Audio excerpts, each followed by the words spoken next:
Hello children, in today's video we are going to discuss about the topic forms of occurrence of minerals. This is a very important question generally as well as for the board exams because this is a repeated 5-mark question in board. So listen carefully. Before going into the topic, let us take a recap of the previous video. Just close your eyes and listen to this audio. In the introduction, we came to know that minerals are the indispensable part of our daily life because we cannot avoid using minerals since everything around us are made up of minerals, from the tiny pin to the big building, everything. Even the food which we are consuming are made up of minerals. So what these minerals are? They are homogeneous and naturally occurring substance with their own internal structure, right? And the minerals, they are different from each other in color, in texture, in density. Everything will be different. Because of that difference only, we are identifying the names of the minerals. And why they are differing from each other? Because the minerals are formed under different physical and chemical conditions. Clear with that? And where can we find the minerals? In the rocks. Yes, rocks are made up of combination of minerals and elements. That combination of minerals and elements are called as ores. If you want to extract a mineral, first you need to do mining. And after mining, the rocks will be with you, right? Combination of minerals and elements. After that, you need to purify it to extract a particular type of mineral. Before doing all these processes, first you need to decide whether to purify it or not. Because you're investing in mining, you're investing in purification process and all. If there are sufficient amount of minerals only, you can earn something. If you are investing in mining, purification and all, and if you're getting very little amount of mineral, it's waste. You cannot earn anything, it will be loss, right? So the amount of minerals present in the rock will decide whether to extract it or not. Are you clear with this? And the main thing you want to remember is rocks contains minerals. Now look into the slide. Now we are going to the topic forms of occurrence of minerals, right? So mainly we are going to discuss about the rocks. So you need to know about the different types of rocks which you had already learned in grade 7 and 8, but now I'm going to give you an idea about what these rocks are. We are going to discuss about 3 rocks now: igneous, sedimentary and metamorphic rocks. Why we are discussing this means only if you know about the nature of the rock, then you will understand why the minerals are occurring in that particular type in the particular rock. So first, igneous rock. So how igneous rocks are formed means inside the earth the temperature will be very high.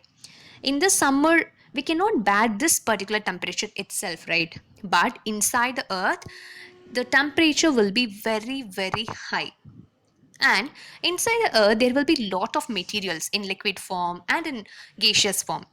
Due to the heat and pressure inside the earth, these materials, they will come to the top surface of the earth. When they come to the upper surface of the earth, what will happen to the temperature? It will be lesser, right? So inside the fridge and outside the fridge, how the temperature varies, likewise here inside the earth and outside the earth, the temperature will vary. Inside the earth, high temperature. So when these things come outside, the temperature is less, right? So what will happen in the less temperature? It will be solidified. It will be converted into solid form. If you are keeping water inside a freezer, it will turn to be an ice cube, right? Likewise here, the liquid materials from inside the earth, after coming to the upper surface of the earth, it will be turning into solid. So that solid is called as rocks here. Can you see in the picture inside the earth the liquid form? It is like a fire, and after coming to the upper surface it's solidified and it is depositing on the layer of the earth. So the deposition is happening again and again and again. Finally it gave to the formation of rocks. So this is called as igneous rock, and this rock will be very hard. And next is sedimentary rocks. Sedimentary rocks are nothing but deposition of sediments. Sediments means like small sand, silt, clay, everything which are flowing along with water. And when the sediments are flowing with the water, they will deposit here and there. As this deposition is happening again and again for hundreds and thousands of years, it will give rise to a rock. So here in the first picture you can see, right, some particles are flowing along with water and few amount of particles they deposited. That is called as sedimentation, sediments. And next picture, that already deposited material formed as a layer, and above that again some sediments are depositing, which is indicated by yellow color, right? After some years, in the third picture, it also formed as a layer. So likewise, the deposited sediments are accumulating, that means they are joining together and it is forming a rock. Are you clear? So this is in the form of horizontal layer, right? So sedimentary rocks are depositing in the form of beds or layers. Are you clear with this? Next is metamorphic rocks. Metamorphic rocks are not a particular type of formation. So here, the igneous and sedimentary rocks are formed, right? So already I told you one example. If your mother is making the cloth dry in a very bright sunshine, what will happen to it? It will be faded, right? Likewise here, the igneous and the sedimentary rocks, for many years, as it is exposed to high temperature, different physical and chemical conditions, the properties or nature of the rocks will change. So that is called as metamorphic rocks. Are you clear with this? So there are three main types of rocks: igneous, sedimentary and metamorphic rocks. And igneous rocks, they will be very hard because it is the molten, that is the solidification of the molten material. And next is sedimentary rocks, that is formed by sedimentation. And metamorphic rocks is the changed form of igneous and sedimentary rocks. And whatever we have discussed here, please don't write in your exam paper because this is just for your understanding. Only if you know this nature, you can understand the answer. Now let us go into your 5-mark question. Forms of occurrence of minerals. So under this 5-mark question, you're going to study about 5 points. How the minerals are occurring in igneous and metamorphic rocks, how the minerals are occurring in sedimentary rocks, surface rocks, and what are alluvial deposits and ocean deposits. Shall we go into the first one now? The first one is igneous and metamorphic rocks. We already know the nature of the rocks, right? So igneous and metamorphic rocks, they will be very hard. So it will be having some cracks, crevices, fault or joints. In the upcoming pictures, I'll show you what these cracks, crevices are. So if you look into the igneous and metamorphic rocks, the minerals will be occurring in cracks of the rocks, crevices of the rocks and joints of the rocks. Okay, in these places you can find the minerals in the igneous and metamorphic rocks. And if the minerals are occurring in large number, it is called as lodes. And if the minerals are smaller in number, that is called as veins. This is an important 1-mark question. And loads, you can remember a lorry full of load, sugar can load. So for representing huge number, we are using the term loads, right? So remember, larger occurrence of minerals is called as loads. And kindly look into the spelling. Don't write it as LOADS, it's LODES. Clear? And smaller occurrence, how our veins are looking like? It will be very small, right? So here, smaller occurrence of minerals are veins. Clear? So in igneous and metamorphic rocks, the minerals will occur in cracks, crevices and joints. Joints are otherwise called as fault. In these places only you can see the minerals. Are you clear with this? And what if the minerals are occurring in large number? It is called as lodes. If it is occurring in small number, that is called as veins. And already we discussed, right, how the minerals are occurring in these rocks. Of course, when the materials inside the earth, they are coming to the topper surface, along with that things, the minerals will also come. So minerals will be deposited along with the rocks. And also there will be many different formations. Here, the minerals in the liquid and molten and gaseous form.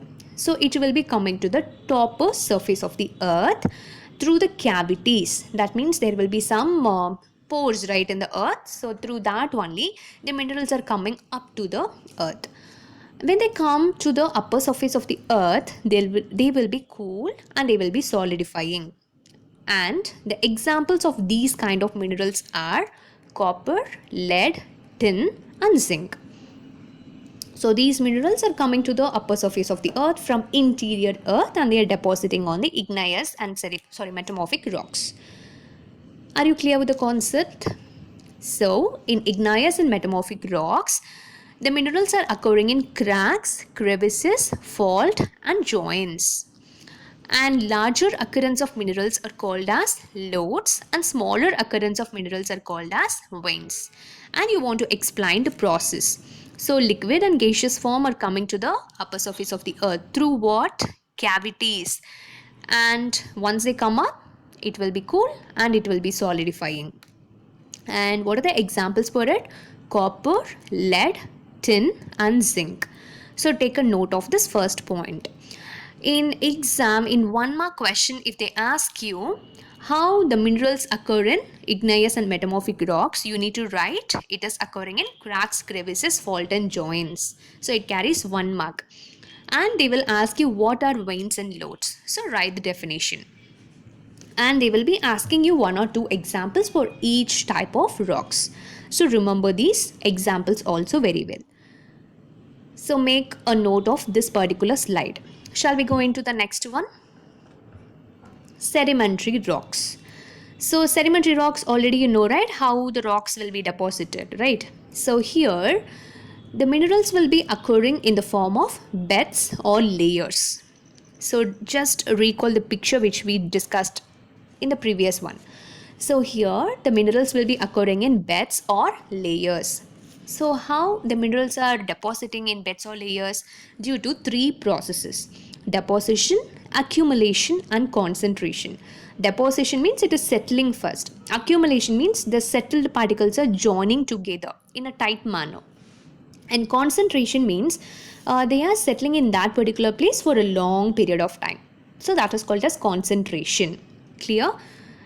So the first picture, deposition. Next is accumulation. They just combined together as a layer, right? So that is accumulation. Concentration means they are remaining in the same place. That is called as concentration. Clear?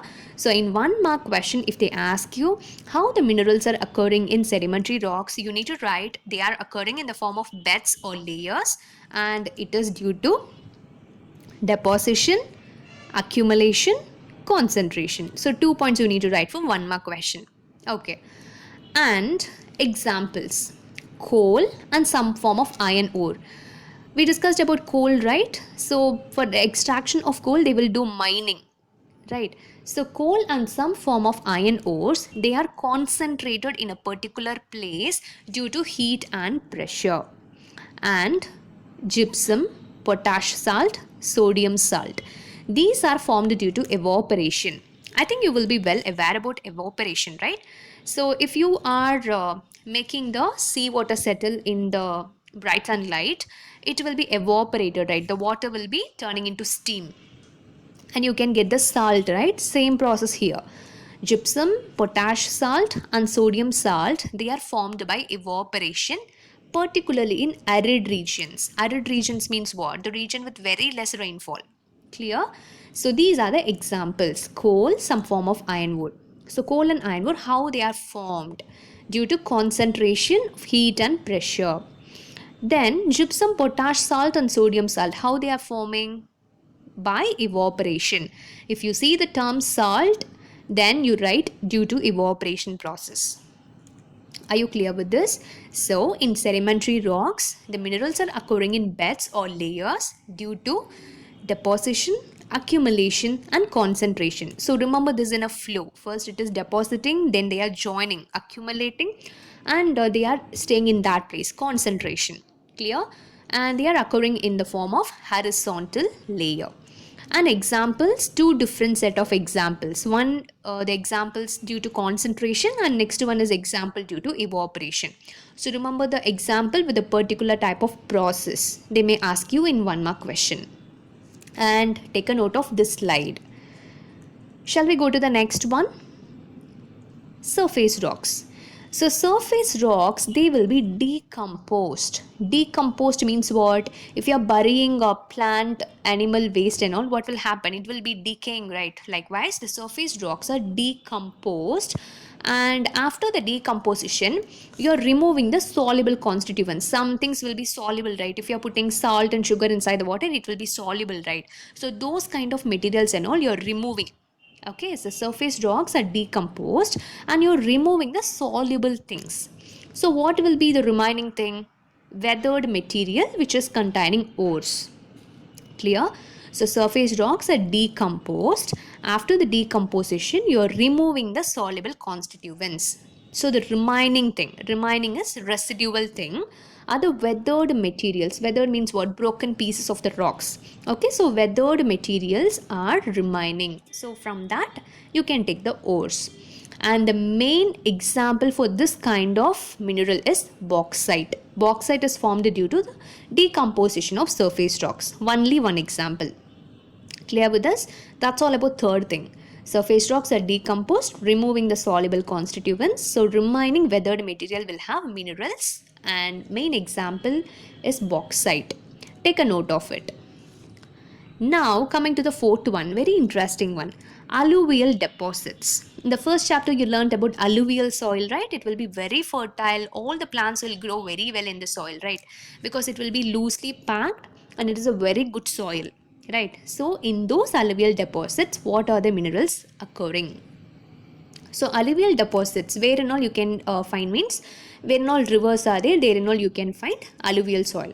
So there is a difference between the sand away from the water and near to the water, right? So the sand near to the water will be very fertile, very good soil, and away from the water it will be very dry, right? So here alluvial deposits are found in the valley floors and base of the hills. From the hills and all rivers are coming, right? As the rivers are coming down, some salt particles will be settled down. That is alluvial deposits. So, in alluvial deposits, minerals occur in the sands of the valley floors and on the base of the hills. Here only you can find the alluvial minerals. And these minerals found in alluvial deposits are also called as placer deposits. Important 1 mark question. The minerals found in the alluvial deposits are also called as placer deposits. And these minerals, they will not be easily corroded. I think you know about corrosion, right? So, these minerals, that is the placer deposits, will not be corroded easily by water because already they are occurring in the sand near the water. So, definitely they cannot be corroded easily, right? And examples are gold, silver, tin, platinum. You just think, are the gold and silver getting corroded? Definitely not, right? So, these are the examples. In alluvial deposits, minerals are found in sands of the valley floors and base of the hills. And these minerals are also called as placer deposits. And the main special point about this is they cannot be corroded easily by water. And what are the examples? Gold, silver, platinum, and tin. This is all about fourth point. Take a note of this slide. Shall we go into the next one? Last one, and see this picture. This is how the gold will occur. And now last one is minerals occurring in ocean water. Ocean water, it is full of minerals. Clear? So it contains different types of minerals in vast quantities, and it will be diffused. That means it will be mixed with the water. And what are the minerals you can find? The ocean water means common salt, that is obtained by evaporation, right? So common salt, magnesium, and bromine. So these are the minerals occurring in ocean water in a large number. And ocean beds, that is the ocean end, that layer will be having manganese nodules. So manganese is found in the ocean beds, magnesium is found in ocean water. So have a clear idea about it. In ocean water, 3 examples. In ocean beds, manganese nodules. So in 1 mark, they will ask you what is the example of the mineral occurring in ocean beds. So look clearly with the word beds. So there is a difference between ocean water and ocean beds. So have a clarity with these examples. So this is about ocean water deposits. Ocean water is having vast quantity of minerals and they are diffused inside the water, and there are a lot of economic significance. Economically it is beneficial. And the examples of the minerals occurring in water are common salt, magnesium and bromine. Ocean bed, it is rich in manganese nodules. Are you clear with this? Take a note of this slide. So that's all about modes of occurrence of minerals. And look into this picture. Can you identify what this picture is about? This is a mineral occurring in ocean beds. And this is how they are extracting the minerals. They will take the rock and after that they will be purifying it. Are you clear? Okay. So we discussed about 5 points under modes of occurrence of minerals, and here in this slide all I have mentioned is about the keywords. Okay, in igneous and metamorphic rocks, how the minerals are occurring in cracks, crevices and faults. Larger occurrence is called as lodes. Smaller occurrence is called as veins. And the materials inside the earth, they are coming up and they are forming these minerals. Example, copper, lead, tin and zinc. And sedimentary rocks, how the minerals are occurring in beds or layers due to deposition, accumulation and concentration. And two sets of examples. One is due to concentration and one is due to evaporation. And next, decomposition of surface rocks. You're removing the soluble constituents, so the remaining material will have ores. Only one example, bauxite. And next is alluvial deposits. So valley floor sand and hills base will be having alluvial deposits, and they cannot be corroded easily by water, and they are called as placer deposits. And example are the jewelries like gold, silver, platinum and tin. And ocean water, it is full of minerals, they are diffused, and here also two sets of examples. Common salt, magnesium, bromine are in water. Ocean beds are having manganese nodules. Clear with the children? So either you take notes of those 5 slides or you can take note of this particular 2 slides only with the keywords. That is your wish. My suggestion is to take notes of the previous 5 slides. And now coming to the question session. Give any one example for placer deposits. So that is the only different term we discussed, right? So give any one example for placer deposits. Just comment it in the comment box. And today there is a session for congratulating few people. Very few students belonging to 10A, B and C together. They are continuously answering for the questions which I am asking you every day. So many are answering, but these people are somewhat repeatedly answering. So Dhruv, Gayatri K, Divya J, Indu, Aruna, Apinav, Naman, Illil. And Batrika, Shrida, Gauri Prasad, Sanjana, Jay Akash and Divakar. Congratulations to you children. Thank you so much for giving the answer respecting my words. Keep doing it. And other children, kindly replay the video and try to answer the questions and be very thorough with this question. After writing the notes, take a read once with your book. Happy learning.